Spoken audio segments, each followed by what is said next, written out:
All right. What's up, everyone? We're back with another episode of the Dub Jellison Podcast, and today I have ex-NYPD detective and current podcast host and comedian Mark DeMayo. Mark, how you doing? I'm doing good, Dub. How are you doing? I'm doing great, man. A little anxious because of all this just madness going on in the country today with all the protests and all of that as a result of the George Floyd murder. What do you have any thoughts on this? Just Do I have any thoughts on it? My brain is gonna explode. That's how many thoughts I have on it. If you want to start at the origin of this whole thing, obviously, well, not so obviously, but as a former police officer, people seem to take my opinion on these type of things a little, because I had inside knowledge. And right from the beginning, I said, this is horrible. It's not police work. I don't understand any of it. And 9 minutes or 8 minutes and 46 seconds on somebody's throat. And then the other two guys, one guy was on his ankles. Meanwhile, there was a police car right there. So a cruiser. So, as far as my training goes, we were taught to, these type of things, you didn't want to kind of sort of be hanging out, you get them cuffed, you get them up, you put them in the car. I don't understand why they kept Mr. Floyd on the floor, on the ground for so long. And, 100%, every single person that I've talked to, retired cops that I still know, even guys that are still on the job, agree that this was horrible, that it should have never happened, that it's not police work. It's just, it hurts us. It hurts me. So now, it's like the aftermath of it. Obviously, there was going to be protesting. Everybody anticipated that. And what's happened now with the rioting and the looting is, it's embarrassing, really, for our country. We're being laughed at. Here we were not too long ago poking fun at China and the way they abused their protesters at Tiananmen Square. And here we are, and they're looting and rioting and punching cops and throwing Molotov cocktails at police vans. And the thing just seems to be moving around all over the country, and which there's a couple of reasons for it. And, you got to take into account that there's nothing else really open. So if you're a 20-year-old kid like yourself, Dub, you've been home for 3 months right now. You probably lose your mind. Yeah. And what's happening, the only club that's open, the only bar that's open is the riots. So why not go down and check it out? Mm-hmm. So the whole thing is taking on a life of its own, and it's curious, that what the response has been. I don't know what you're supposed to do as a police officer. I worked in the task force, which was just a group of big cops at first, and then we had some martial artists in this in our unit, and we had somebody from the football, a couple of people from the football team. These were just like big cops, and our whole job was for civil unrest, like exactly what we're talking about right now. There weren't any cameras back then, so it meant moving people around, and a lot of times you got heavy-handed right up front, and it tend to move people out real quick. That was our job. So, but in this situation where there's so many cameras now, and everybody's got an opinion, and these videos go viral. A lot of these videos, they don't tell the whole story. So you got to be very, very cautious. And look at what happens now. They're running all over cities and destroying property, and a lot of these places are small businesses. And those people they're going to be, if they weren't in bad shape enough for the COVID, they're going to be. I saw this one poor guy from Minneapolis crying about his business. He saved up his whole life for that business, and it's just so sad. And I could fix this situation in 2 seconds. If you left it up to me, I'd fix it in 2 seconds. You want to hear? Yeah. Okay, listen. He's already said he's going to deem Antifa domestic terrorist group. So when you do that, now it becomes a federal situation. So you have to utilize your FBI. Now, the problem with these protests is a lot of times, especially here in New York City, these people that get arrested are getting desk appearance tickets, which basically puts you out in about 3 or 4 hours. And you're just in time to join the party again, or maybe you're out for the next night. So it's the same type of people. Usually the person that gets arrested too is an agitator. So it's the same people going in and out of the system all the time. Now, the way you hold them there is they got to get interviewed by FBI agents now, because this has been they're getting charged with. The charge has to be inciting a riot. That's what we're looking for. We're looking to focus all our attention on not the protesters really, but just the people that are looking like they're trouble. Arresting them, and then they're going to get interviewed by the FBI. They're going to get, we're going to take a photograph of all your tattoos. We're going to go through your phone. We're going to find out where you live, and we're going to verify it. I mean, verify it by sending a car out to your house. And then we're going to make sure that you live there, checking your mail, checking for weapon caches. And this is going to be done on every single person that gets arrested and charged with that inciting a riot federal charge. And that'll keep the main guys in jail for the duration until, so they can't be getting involved in any more incidents in that particular event. And then there has to be a thing where, okay, after you're charged and whatever the outcome is, part of your, is reciting intent to incite a riot arrests. That's the second one is a mandatory 10 years in prison. So that's the second thing. That's the double whammy right there. And you cut it in half because, once you know where these people live, and another stipulation would be if you're going to move, you have to notify the FBI. Now you know where you're going. You know what I'm saying? You make them come in and check in. Maybe we do a thing, you hand over your phone for an hour. Unless they just bring it in the bag, download all your content, and send you home. Yeah, I mean, that's an interesting perspective. I hadn't really thought of that because, the ins and outs. I know why you didn't think about that. Because you're not brilliant like me. I'm just kidding. Yeah. I'm just kidding. No, I mean, the ins and outs of how those things work. So, yeah, you'd have a better idea of how to nip all this at the bud. Or as far as it's gone right now. But your dad would know what I'm talking about. Yeah.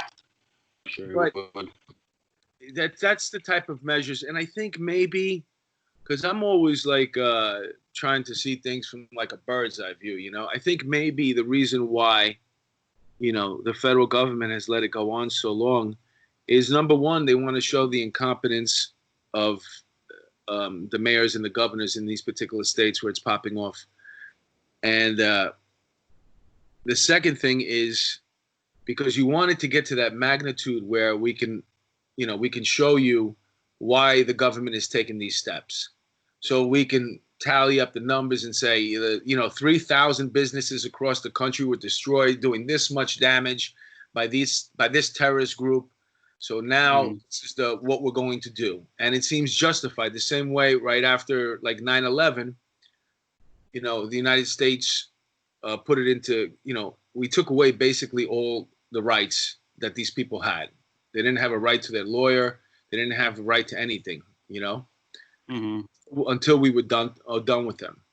So all the things that the Constitution affords you get stripped away under those circumstances. But you have to be able to show, why you're going to add this. And if in an accumulation of numbers, the amount of people that got killed during this, the amount of officers that got hurt, you tally all those numbers up, you put a bow on it, you give a press conference, and then from now on, you can make sure that this kind of stuff doesn't really happen as much. And, because what happens is these people get funded, and it's just not going to be worth the risk anymore.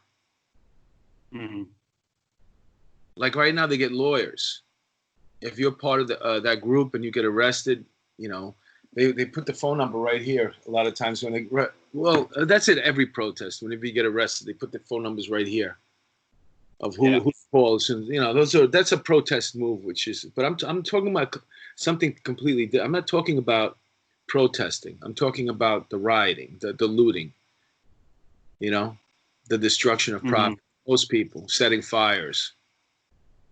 Yeah, I think that throughout all the people who are peacefully protesting, I mean, I salute. I'm not going to join them, but I salute them. I understand what they want to accomplish, and I think that that's what they should. Like, I support them in what they're doing. But I mean, the people that are looting and rioting and just being destructive, it's taking away from the way that it was supposed to happen, and it's kind of discrediting their whole argument, in my opinion. It would be discrediting their stance to someone who's on the other side, per se. And I think that it's just pulling each side farther and farther and farther apart. As opposed to what I think should happen is everyone tries to come together and make a solution.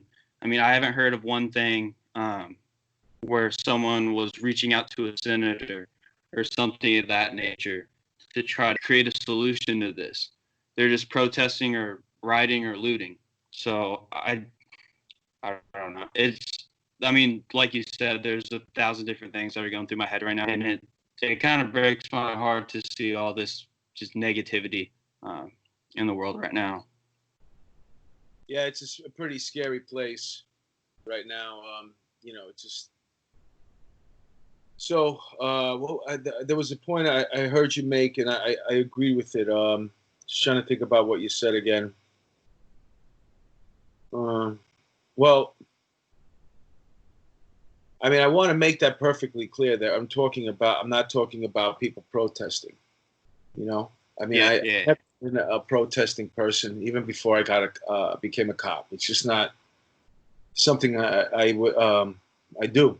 And a lot of it has to do with the relationship that I had with my dad, my dad was, he was a socialist, and he was a communist, and he was involved in all that stuff in the 60s here in New York City and in the early 70s. And I had a chance to see what that kind of stuff does to a person's life. As far as, it's one thing if you have money in the bank, if you got family that that has money, but if you're coming here and you're you're a first generation, you just landed here, immigrant from Dominican Republic, to me, you probably should have played by the rules until you figured out the game.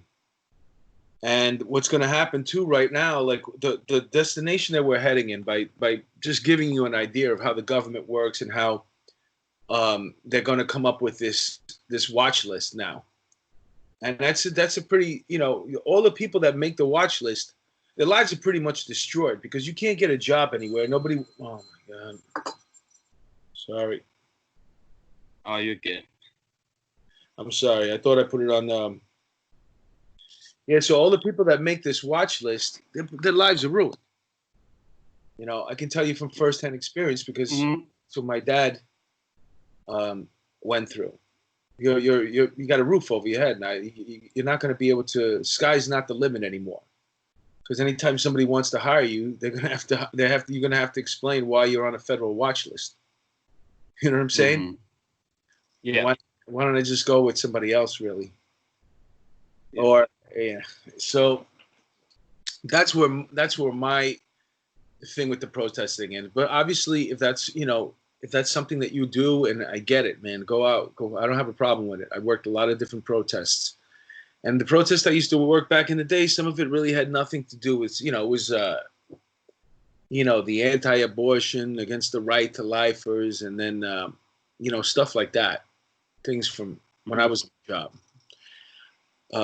And there was incident like this, shootings, cop shootings and stuff. That we had riots in New York City after Kiko Garcia got killed in 1992. So we've had stuff like this, but this is even worse. I mean, I saw a video of these people. It's the guy who's commenting on it is hysterical. They're coming out of a store in Brooklyn, and everybody just goes shopping. Everybody's coming out with, stacks of sneakers, and there's one guy stealing a box of sneakers off a guy running with a box of sneakers. So, yeah, it's crazy. It's just crazy what we're doing right now. Yeah, I think another thing that's kind of bothering me is lumping everyone into one category on either side. I mean, because there's people who support the police, and there's people who think that was wrong, like what happened with George Floyd was wrong. I'm one of those people, because I'm all for the police. My dad's a policeman, and I've met many, many, many good cops. But, I mean, the people that, like, I'm from a mostly, like, white area, kind of upper middle class, and I hear people saying, like, F12 or whatever the case may be, calling police officers pigs, and like they've never had a bad experience with a cop except getting pulled over when they're going 15 over, and they think that the cops are out to get them. And I don't know, it just bothers me that some people put all police officers into one category as opposed to just looking at isolating the situation that happened in Minnesota and taking that.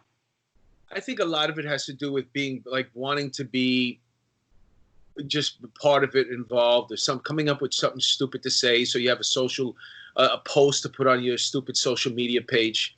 I mean, that's what it all really is. Half these people don't know what's going on. They don't want to know what's going on. Unfortunately, we live in a time right now where young people like yourself are being asked to have an opinion on political things that you shouldn't even be thinking about right now. You're in your prime. You should be working towards your goals. You should be having fun with your friends. You should not be thinking about who's running for president, who the cops are killing. You know what I'm saying? But you're being sucked in. You're being used by both these sides, the red and the blue states, and they're all fighting for you right now. It's not about you so much. It's about what's going to happen to those people and their political futures. I mean, barring this Mr. Floyd's death. This kind of stuff was already in the making. You know what I'm saying? Like all of a sudden right now, nobody's talking about COVID. You kids were locked up for 3 months. I mean, if you just think about it on a psychological, if you're a psychiatrist, psychologist, yeah. And you think about what trapping a young person in their prime in the house for 3 months. It's not right. It's not good. And I know you could say, well, I went for a walk today. That's not what your life should be like at that age. So now you have this opportunity to at least go out and see something exciting. You know what I'm saying? But it's the wrong type of thing. So now all of a sudden, what are you going to do? You're going to go back to, okay, riot's over, protesting's over, everybody go back home, and everything is still shut down. Like, you're going to respect the police after this when they tell you can't get on the beach? We just saw that you're powerless over large mobs. You can't do anything. So we're going to go on the beach. And that type of anarchy, that type of lawlessness, it only hurts the people that can't defend themselves. Oh, for sure. I mean, it's the direction this country is going, and it's kind of crazy because, I mean, in my lifetime, granted, I've only been here 20 years, never seen anything even close to COVID. I've never seen anything even close to this, where it's just widespread all over the country, riots and protests. It's getting about what could come ahead. I don't know if you feel that way or not, but No, it's scary because every single one of these events, are things that they're just pushing the limits so much. At some point, what happens? I remember like in the 60s, and I remember Kent State. I remember seeing that visual. It was on the cover of Time magazine, and it was a student that was killed inside of Kent State University, and they were killed by a police officer, or maybe it was military. But that's what you had. You had, the National Guard, because you have the same type of thing happening with the protesting. Vietnam War. Now you had a student getting killed. And, is that what that's going to happen? We had a person get killed, shot and killed yesterday by police in some state. They fired at the police, and then the police returned fire. So I don't know if they shot the person who shot at them or shot back into that crowd and somebody got hit. I don't really know what the story behind that is, but the complete story yet. But it's just a matter of time. If you just keep these confrontations going every single night before somebody's just, they're going to lose it. It's like a steam pipe, Yeah, for sure. I did see a couple of cool things. So, go ahead. I saw John Jones, the MMA fighter, take the spray cans out of those kids' hands. I saw, people blocking off some building when this lady's trying to hit the doors with a baseball bat.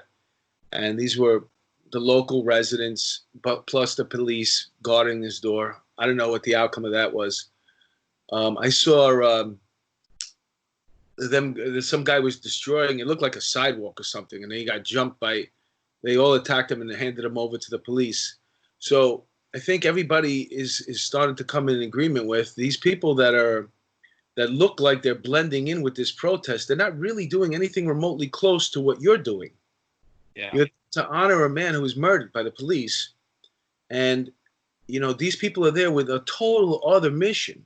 They don't care anything about Mr. Floyd. They're out there on another mission, and that's just to destroy with no, anything. Anything. They burned this homeless guy's mattress. I saw that. Homeless guy. I mean, it doesn't make any sense. It's just do whatever you want to do. Anarchy. Mm-hmm. It's like the beginning of a Batman movie. You know what I'm talking about? You kind of cut out. What did you say? I say it's what's going on right now is like the beginning of a Batman movie. Oh yeah, for sure. So you mentioned John Jones. Are you an MMA fan? Yeah. I mean, I'm not the biggest fan, but I know most of the players. Yeah, I got big into it, and he's actually my favorite fighter. When I the first ever event that I really paid attention to, he was headlining it. So I've been a fan ever since, and so I thought that was kind of cool. But because I don't know a lot of people don't really like MMA. They look at it once and they're like, that's stupid. I think it's got a lot more fans now than when it first started. But the fans they have are diehards, and that's what you really, really need. Boxing's a little bit easier to understand, so people can gather around that are not really big boxing fans for a big fight. They can gather around, come and watch it, have their drinks, pretend for the people that aren't sports fans, a big fight is like the Super Bowl, it's just an occasion to get together. Now, are MMA fighters names to people who aren't that big of fans of MMA? Probably not.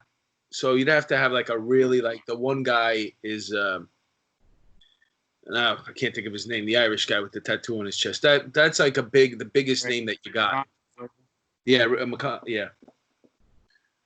So, what else you got, kid? So I wanted to talk about your time as an officer with the NYPD. Just explain why you wanted to do that in the first place and how you got into it. Well, in my act, I say that, I always wanted to be a cop ever since I was a little kid, which is a lie.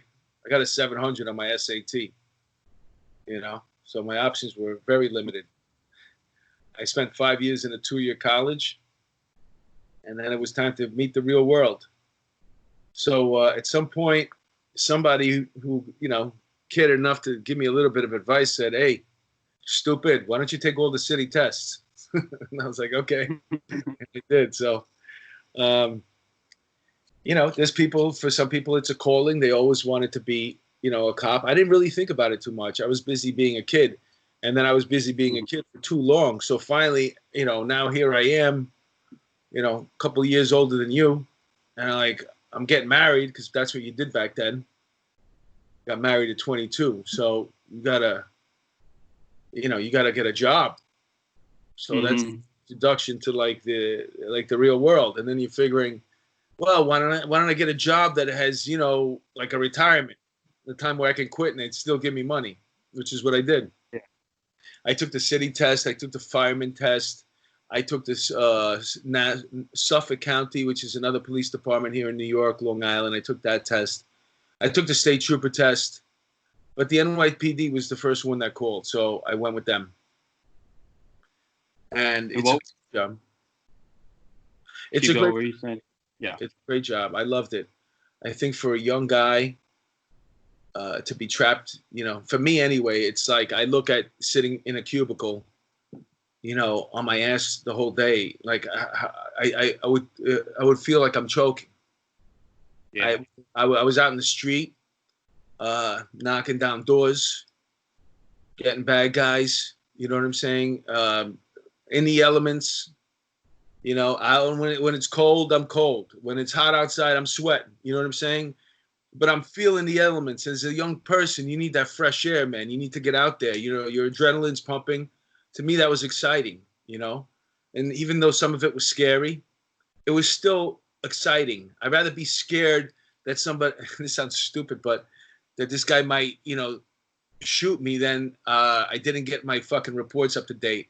And I got to go in for a big meeting right now. You know what I'm saying? So that was just me. That's a personal. I feel that. So, and then somewhere in the course of there, I always wanted to see. The thing was, in my neighborhood, which wasn't a tough neighborhood by any stretch of the imagination, but you couldn't walk around and tell my friends like, I want to be an actor. It just wasn't, it wasn't the coolest thing. Back then. It wasn't like macho. Guys I hung out with, nobody wanted to be, an actor. We all wanted to we're just interested in who we're going to fight tonight. Who we're going to beat up. Let's go drink, let's go look for a fight. That was stupid teenage mentality. But that's what I really wanted to do as a teenager. So now I was getting into that part of my life where once I became a police officer, I was like, all right, cool. I'm married. I have this job. But I'm also going to start doing what I wanted to do. And I started taking some acting classes. So it was like right at the beginning of my police career, I also started acting. And I studied, at HB Studios in Greenwich Village for 2 years with a teacher. That was theater training. And then I found another school that was on-camera courses. And while I was there, I did their 1 year program, and then I also was in a theater company, and I spent probably maybe 1.5 years, 2 years with that theater company, and then I just went out there and started auditioning for acting parts, and it took off pretty quick, enough to scare me, because at the time I was married, and what am I gonna do? Go home and tell my wife that I'm gonna quit the police department because I want to be an actor. They would have been like, her family would have been like, what are you talking about? What are you, an idiot? And thank God I didn't do that. I mean, but if given it, but who knows what could have happened? I mean, I was young. I was like, I was in shape. Mm-hmm. Instead, I stayed with the police department, and I did my acting. I still auditioned. I got parts while I was a cop, and I also started doing stand-up comedy. And then stand-up comedy took over. My passion, like it was the love I had for it, for even to this day. It's like now it's waning a bit, but at the 17-year mark, man, I still loved. I had to be up every single night. I had to get up like a Pac-Man. I had to get up as much stage time all the time, 3, 4, 5 times a night if I could get up, because I live in New York City, so you could just bounce around. So I was very passionate about that. And that also, too, while I was a cop. So by the time that I retired from the job, I was an actor for 18 years or 17 years and a comedian for 15. So when my 20 years came up as a cop, I just retired and I just started acting and doing stand-up full time now. didn't have to worry about another job. And that lasted for a couple of years, but now I have a bunch of jobs. and I'm still doing it, but at least I'm doing acting work. Like I work in the police academy as an actor, and I get paid for it. We do scenarios on how to handle mental illness, and I'm one of the actors. I act out some of the mental illnesses, and it pays well. So, but that's pretty. I didn't know they did that. What was that? So I didn't know that they did that. Yeah, a lot of states have that now. It started off in Colorado, I think, or Colorado was one of the first places to do it. We cover the gamut. You're talking about, we have actors who do, like I do Suicide Cop. I do Jumper. I've done Bipolar, which is manic. Somebody does autism. Mm-hmm. That's a pretty powerful scene.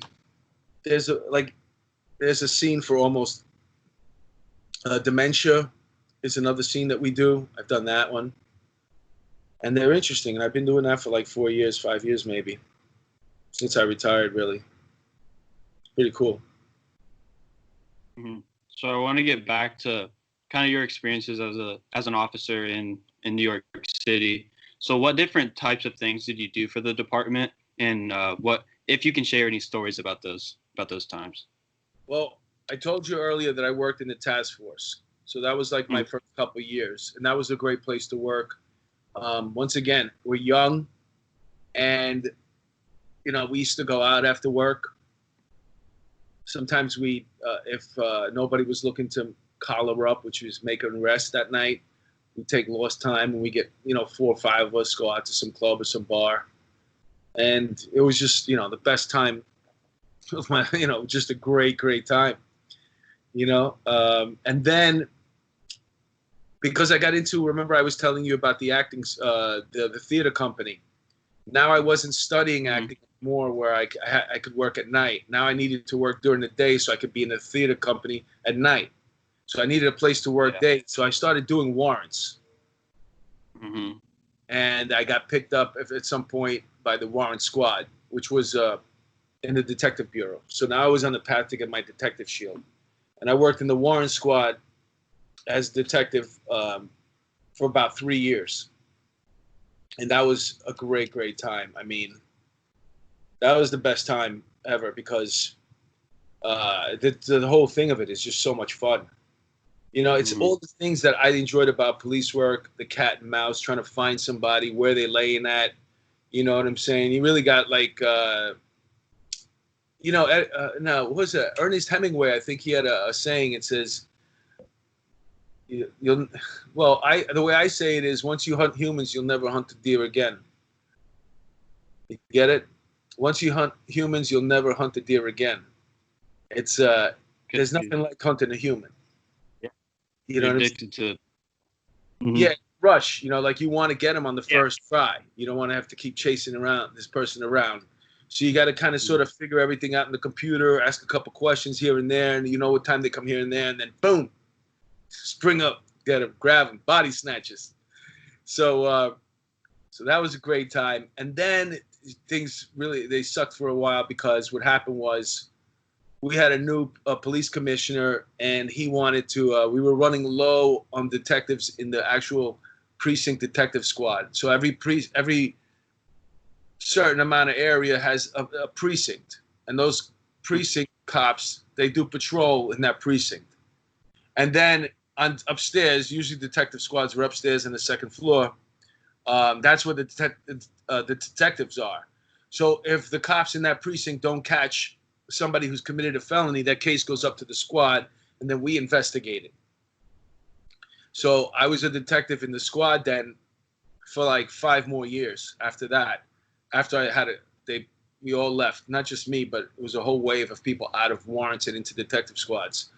And that period was really, it was tough because I didn't really, the caseload was so much. I didn't really want to work that hard. You know what I'm saying? At this point right now, I'm just really a comedian with a part-time, cop work became like my part-time gig. You know what I'm saying? So And that those years were tough. I mean, going to work every single day, knowing that, I'm probably not going to go home when I want. There's not that many parties anymore. Now you're a real detective. You got real cases. These are assigned to you. And, I did the work, but I was always fishing for a way to get out of there. And then finally, after 5 years, I found the unit that I thought it would be perfect for, once again, for my stand-up at this point, and that was the training unit. In-service training is something that police officers have to do and detectives have to do. They're different. We have the uniform members, and then we have the detective bureau. So it's a detective bureau is an entity into itself. So they need to be trained. They don't go to the training that the uniform guys go to. You go to detective training. So I became an instructor in detective training, and I helped coordinate and then put together the homicide course. We have a homicide course that lasts 2 weeks. It's soup to nuts, everything you want to know about investigating a homicide. They invite investigators from all over the country to come. It's usually about 250 per class. And we have speakers from the chief medical examiner of New York City to FBI profilers come in, all the best of the best. And like I said, you learn every single thing about homicides, from the bugs that gather on dead bodies to how could you tell how long somebody has been dead, just by, if they're all tightened up or if they're fluid again, osmosis. Yeah. I think, no, what's it called again? I forget the name of it now. I used to know all this stuff about it, but there's a time period. When you die, you're still like you're still floppy. And then at some point, well, everything dries up. You start getting more You start getting rigor mortis. That's what it is. You start getting really, really tight. And then after that, after a little while, so you start loosening up again. You just become like floppy again. You know what I'm saying? You can be moved. So you can tell the timeline, how long somebody's been dead by where the body is in that stage of.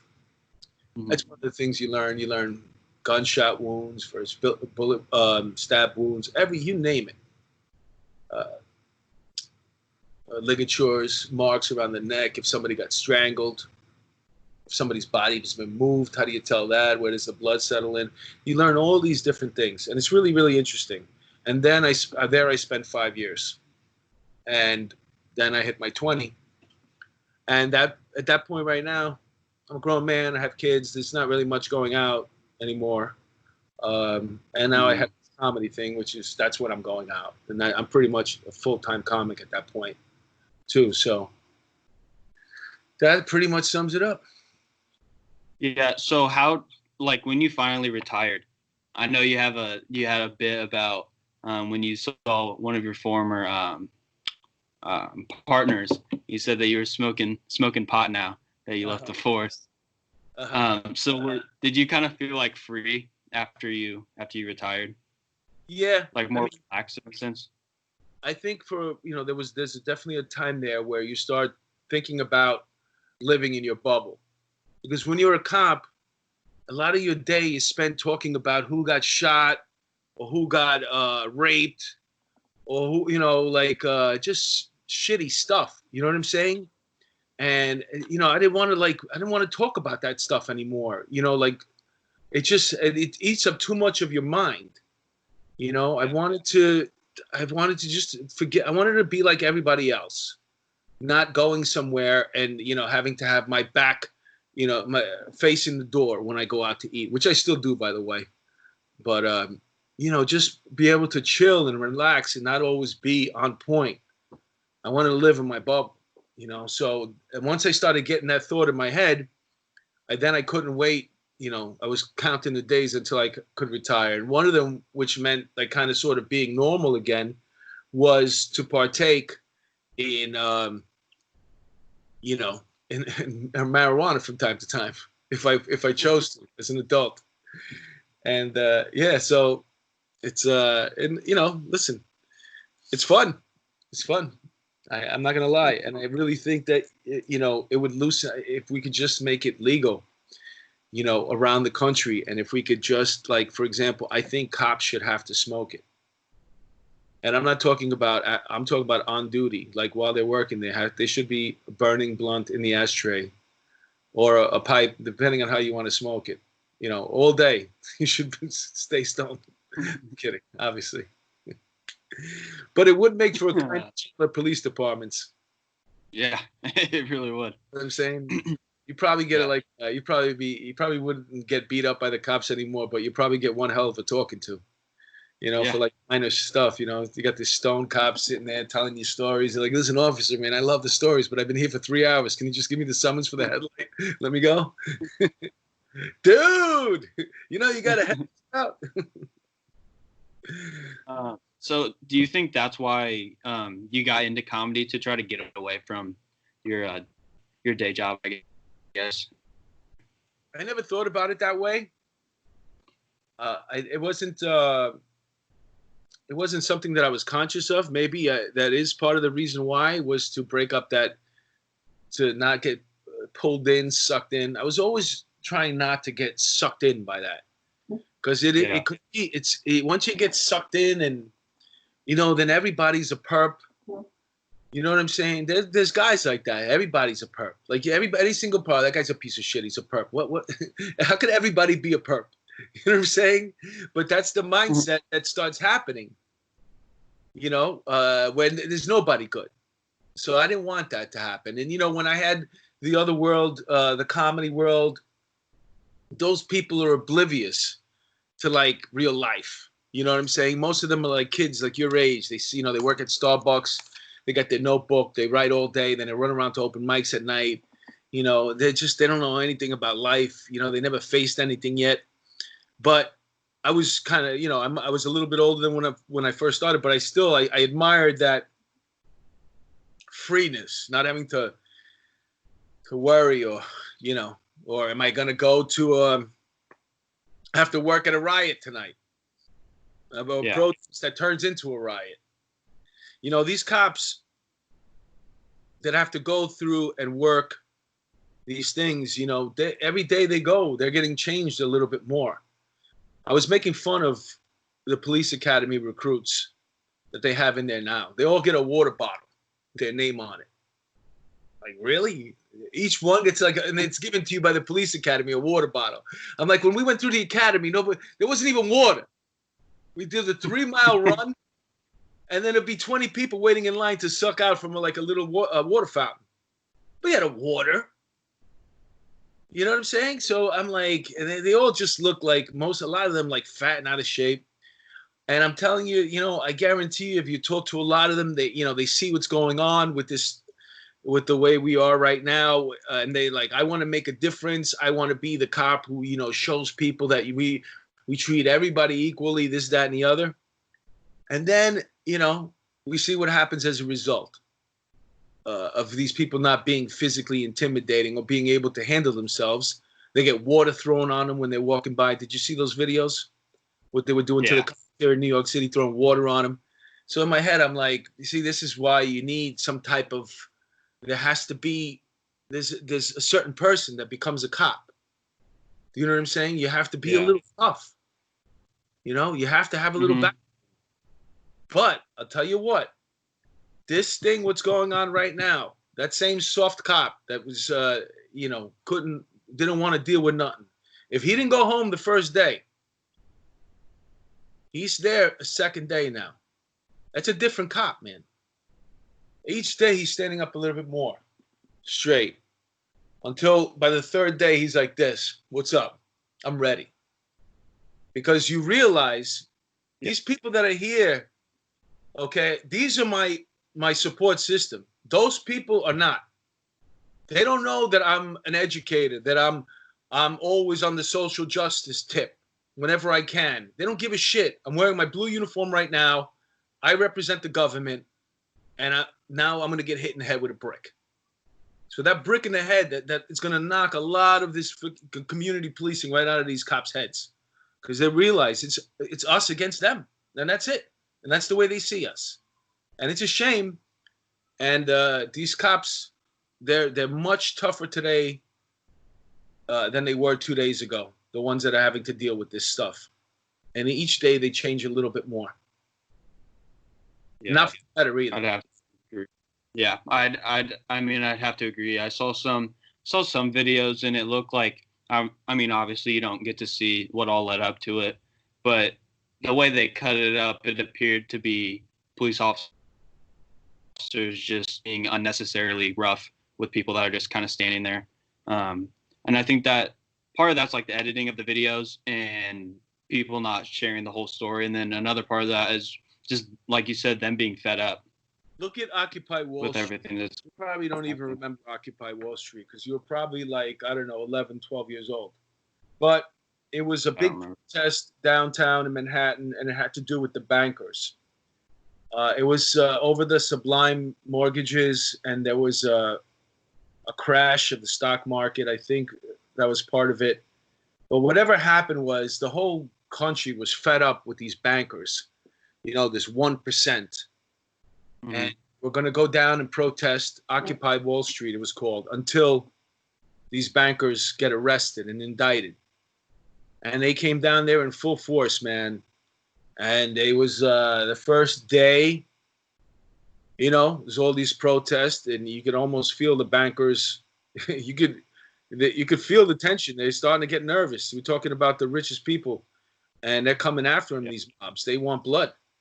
And right before, you know, the FBI or, you know, the Attorney General in the office in New York State started looking into these bankers and looking for indictments, the narrative started changing.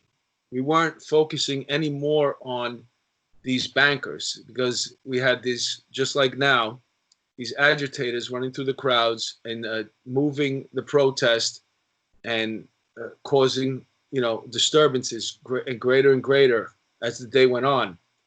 And at some point, people forgot why they were there. It was called Occupy Wall Street, but it had nothing to do with the bankers at that point. They were just a forgotten entity. I mean, the diehards, the people that really believed in it, they were still trying to pass that message along, but they weren't even being listened to anymore. Like, nobody gave a shit about the bankers anymore. All they wanted to see was, like you said, that footage of the cop pushing somebody or punching somebody or hitting somebody with a nightstick. You know, that's all they were. That became the thing at that point. And whatever you're there for, it's an afterthought. It's not even remembered. So this kind of distraction is what whichever groups that are responsible for sending these agitators out, whoever they are, I'm not even sure if there's a purpose to it. It might just be for anarchy. It might just be for destruction. I don't know. I'm as confused as the next guy, but I do know that this is a pattern. We see it. We see it. It's happened again. So they're taking over these protests. They wait, they sit there, and they organize. They keep in touch with each other, and they organize almost immediately following an incident. And, you know, if you look into it, there's probably these people are communicating all through the country using one source or another. I don't know what it is. They'll figure it out. Once you get the FBI, which the FBI probably is already heavily deep in there. They probably have undercovers there already inside. And you never know what's at play. I mean, there was an interesting video of a guy breaking up the window at AutoZone in Minneapolis. Did you see that video, that tall guy with the umbrella? Yeah. Okay, so that's an interesting situation because when you look inside his mask, it's a white guy. So you have to ask yourself, you know, who's he agitating for? That's the question. Is he working for Antifa? Is he working? Some people said he was a cop.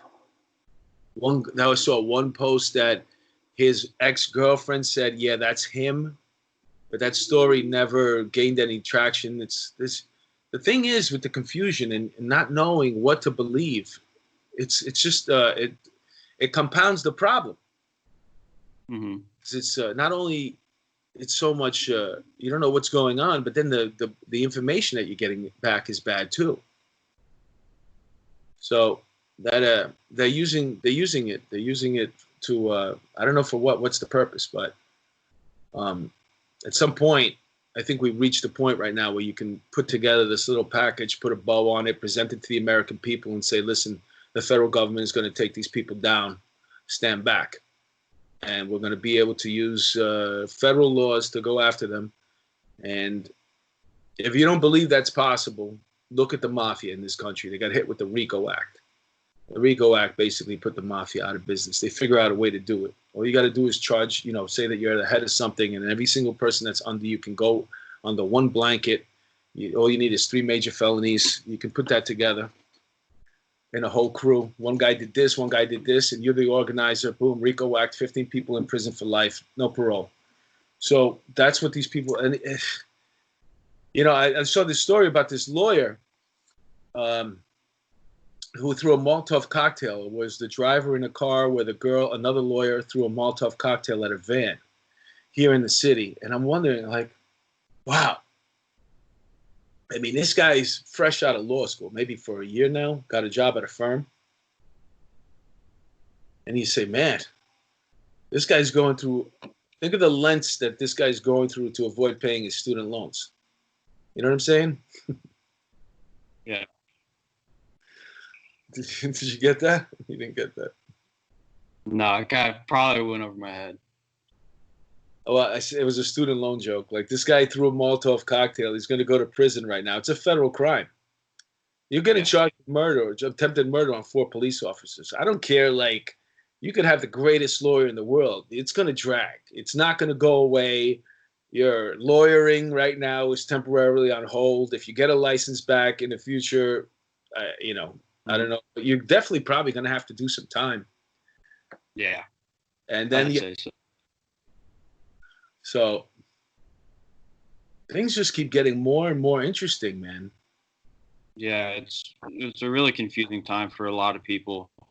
I don't think anyone has a very good idea of what's actually a bunch of virtue signaling, and there's a bunch of different theories going out there and opinions and whatnot. I think it's just confused everyone. Yeah. How easily we are confused, though. I mean, when you see the people that are going after the people destroying property, they're there for the protest. I mean, that's an admirable thing. And I think more people need to start paying attention to that. Like, why are you hitting that glass with the hammer? That's not what we're here for. The problem, too, is just that, we have the peaceful protest starts off in the beginning of the night. And then in response, people go home. And then right about 9 p.m., everything pops off. Okay, you guys ready? All right, let's go. Wow, And from city to city, it differs. I saw, the people with the masks and the all black, what we think of as Antifa, covering from head to toe, doing some damage. But then I saw kids with no mask, just taking things and smashing windows as they walk down the street for no reason. So there's a little bit of, there's a little bit of both going on here. Like, just there's one with a purpose and one just stupidity, just for the shit of it. Fuck of it. Just let's do it. Yeah. Yeah. So I wanted to get back into your comedy. How have you, what good experiences have you had, and have you met? I saw you were on Artie Lang's show on his podcast, correct? Yeah, I did it a couple of times. Artie's a great guy. Yeah, and other guys like that, like DeStefano and Luis Gomez, or Ari Shafir. Have you had any interactions with them, and have they kind of helped show you the way? Well, as far as who's the first? Artie's has more experience. He's been doing comedy longer than me. But I met Artie along the way. The guy's a great guy, true gentleman, got a heart of gold. So he's somebody special. And he had me on his podcast a couple of times. You mentioned Luis Gomez and I are friends. I know Luis for years. I know Chris Stefano for years as well. I remember when Chris first got started. Both of them hilarious people, as well as Ari. I've been on Ari's podcast. I've been on Louis Gomez podcast. At the same time, I've done shows with all these guys for years as well. So we go back, and all of them are great comedians, very, very funny. And it's a great, it's a wonderful thing, community to be part of. Sometimes, before all this stuff happened, I'd be at the club and, watching like Tracy Morgan on stage, you know what I'm saying? And then, hanging out with him afterwards, or, just you name it. Like, it's just, and you can't even believe it sometimes. You got to pinch yourself. But we all do this really odd thing. The stand-up comedy is just like insane. Like the fact that, when you go up in a room full of strangers and try to make them laugh is insane. So we all share that experience that not too many people really know about or can have ever done anything like that type of adrenaline rush where, I'm going to go up here and give it my best shot, but this could go completely wrong. It's like jumping off a mountain, you know what I'm saying? What are those, or, those people that fly in the air, whatever, extreme sport you want to do. It's an extreme sport, really. You're walking a tightrope, and it's your adrenaline is pumping, and it's an addictive thing, because then you start looking forward to it. It's not good enough to do it. I got to do it again, and I got to do it again, and now you're doing it twice a week.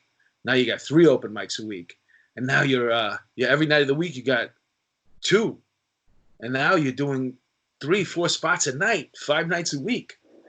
Now you're driving someplace. Somebody just paid me money to go fly there. Like it's just you just keep doing it and doing it and doing it and doing it, and chasing that high, man, that adrenaline junkie high. Yeah, I mean, comedians I think to be a comedian, you have to be wired a little different.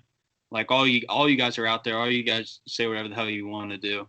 And I mean, the funniest thing that I've seen was when Ari spiked Bert Kreischer's drink.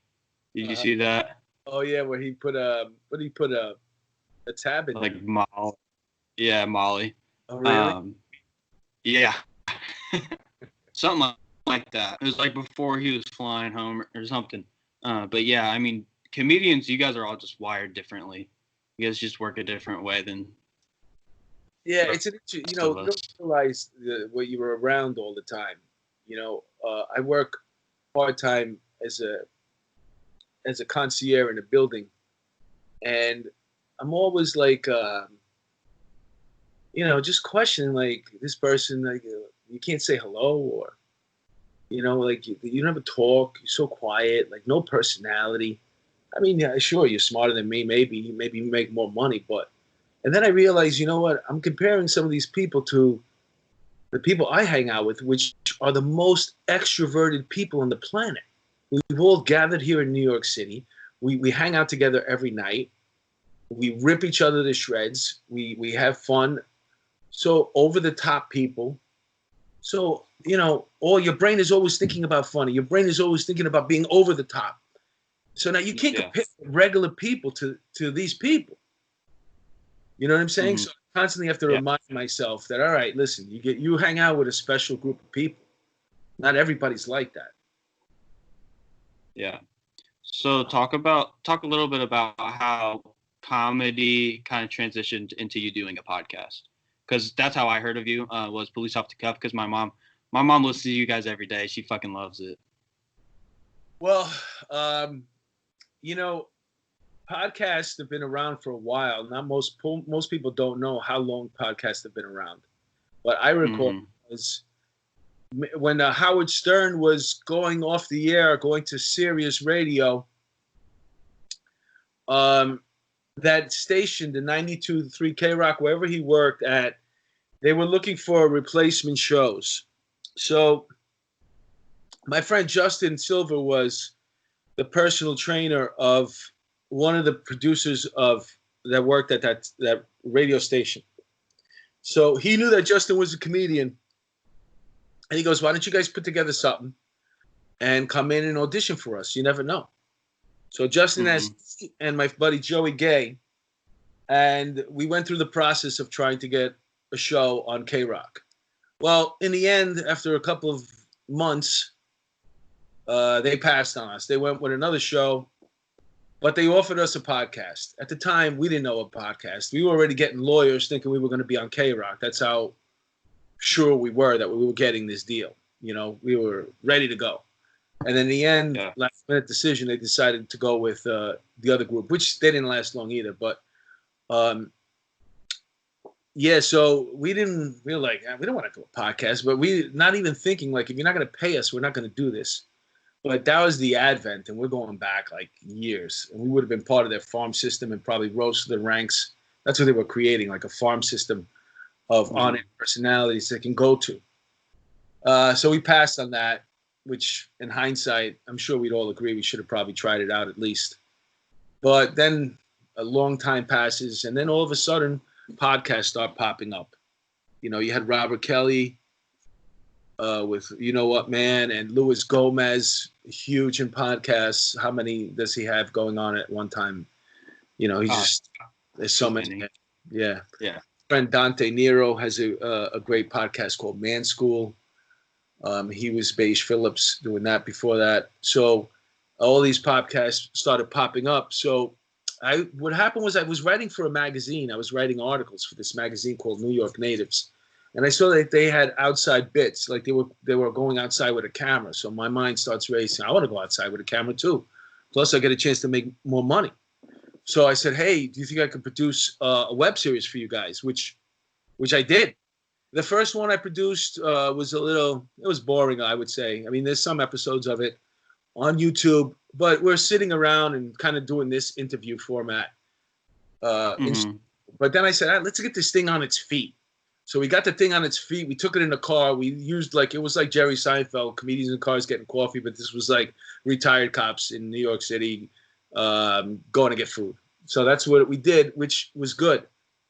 But that's when I had to pick somebody to be my partner for that web series. And I had asked Bill to come on my original web series, and I thought he was perfect for this thing.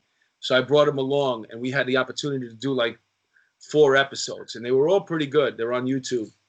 And then that magazine lost funding. So now we were out of job. And we went, basically he went back to doing what he did. I went back to doing what I was doing. And somehow we regrouped and we decided to do a podcast a couple of years later. And the first run, once again, with the podcast wasn't really that good. It was just me and Bill, and we were writing the shows out. And I don't know, I didn't feel it. So I was like, Bill, it's not, I don't want to do just average stuff. I know whether something's good or not. I was like, we shouldn't put this out. It's okay. It's not great. So some more time passed by. Then we came up with this idea. Why don't we have guests on? Well, what type of guests? Well, we could memorialize great cops' careers. So that's what the show became. And it's blossomed into this thing now where we've not just had cops. We had Murray Weiss, who was a writer. He's the producer of 48 Hours on TV now. We had everybody who I've had on my show as far as retired cop, they've all gone on to something really special after their police career. Loretta Kennedy, she was a captain on the job. She was the head of investigations for JetBlue Airlines. A couple of lawyers. One of them, Joe Murray, he just ran for Queens DA over here in New York. We've had detectives that have been in shootings, that have handled crazy cases, stories that made the news for months. So that's been interesting. We had chief medical examiner, Barbara Butcher, so many great guests, and everybody, they're just phenomenal. The show is, if I say so myself, it's really good. And the reason why it is because the guests, I mean, Bill and I just talking together, it's okay. But now you bring on these people that have a story to tell. And with cops, once their career is over, it's, there's nobody to tell these great stories to. We call them war stories. And those stories, they die. Really. Your friends heard them already. Unless you make new friends, you know, you never get a chance to tell those stories. And you want to leave, you want them to leave somewhere. Jerry Seinfeld said, "What happens to the jokes when you die?" So what happens to your stories when you die, when your cop stories? So what we look to do is we get it on tape. You know, tell us whatever you want. You got a certain amount of time. Get it out of your system. Let's rock, man. Let's get this on tape so this way your grandkids could hear it and their grandkids could hear it and watch what grandpa was like, you know? So that's what we do. Yeah. That's a pretty cool outlook on podcasts. I never really thought of it that way. Yeah, I mean, you have a specific group of people that you like to interview, and that's your interest. You know, I think podcast it's very specific. You know what I'm saying? If I like the Seattle Seahawks, I might listen to the Seattle Seahawks podcast every week. You know what I'm saying? That might be my thing. And like your audience is only going to expand to Seattle Seahawks fans. Because if I'm a Dallas Cowboy fan, I listen to my my Dallas fan things. And then some people have one on soccer. But there are all these different specific, things. That's what podcasting is great for. So we have a niche. We have people that are former law enforcement. We have people that love cops and love cop stories, and watching these TV shows. So that's our niche right there. So that's who we play for. It's not for everybody. If you don't like cops, you're not going to like our show. We talk about you and really bad, and we make fun of you. Yeah. All right, man. I'm going to have to wrap this up, but I mean, thank you so much for doing this. This was really fun. Tell people where they can find information on you and Police Off the Cuff. All right. So Police Off the Cuff is on YouTube. We'd love for you to subscribe there. And it's also on iTunes and Anchor and Spotify and anywhere that you can listen to a podcast. It's called Police Off the Cuff. And I'm going to be doing an album, a comedy album. I'm thinking about doing 20 and Out. I had a one-man show that I did. It was called 20 and Out. But I want to switch it up a little bit, update it, and make it into a comedy piece now, a stand-up comedy piece, and make an album out of that. So that's what's going to happen in the future. I'm doing that with 800-Pound Gorilla. They're a producer, so you'll be able to get that on Sirius XM and Pandora once it's out. We're probably going to record in December. So that's what we're looking at right now. And other than that, I'm on Instagram and Facebook, and, we'd love to have you check out the show. And I appreciate you having me, by the way. I wish you the best of luck. And your mom seems very nice, and I pray for your dad that this thing it doesn't come over there to you guys. Yep, hopefully not, man. But like I said, thank you very much. It was an honor. All right, buddy.